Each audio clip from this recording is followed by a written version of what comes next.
Dans sa nouvelle exposition, la Fondation Bord nous emmène dans le secret des couleurs. Un voyage étalé sur 3 siècles, fait d'échanges, d'espionnage et d'évolution des techniques entre la Chine et la France, une histoire qui débute au XVIIIe siècle. C'est une période fascinante d'émulation,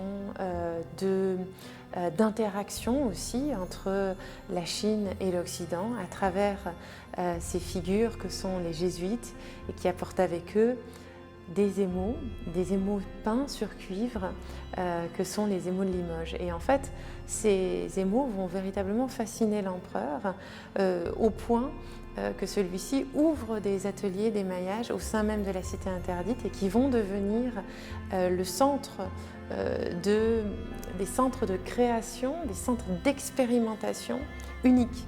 Dans ces ateliers, de nouvelles couleurs sont développées grâce à l'opacification de l'émail, une technique novatrice qui fascine les Européens et qui s'exporte en quantité. Mais au XIXe siècle, changement d'ambiance.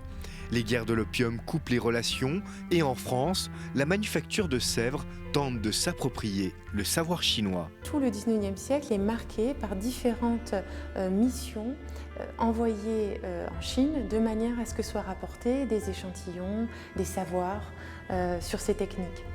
Et à une époque où les voyages sont parfois compliqués, où les personnes qui ont la capacité de se rendre en Chine et de se rendre en Chine au-delà de Canton, qui est le seul port encore ouvert jusqu'en 1842 en Chine, eh bien, c'est la figure non plus cette fois des jésuites, mais des lazaristes, incarnés notamment par le prêtre lazariste Joseph Ly, qui vont être mandatés pour apporter ces échantillons. Pour compléter l'exposition, les pièces de ces deux époques, venues de Chine et de France, dialoguent avec le travail de 2 artistes contemporains. Notamment Franz Frank, qui a mené dans les années 1970 une véritable enquête autour du rouge de cuivre, rouge frais ou rouge sacrificiel tel qu'on le nomme en chinois, et qui va aussi collaborer avec la manufacture de Sèvres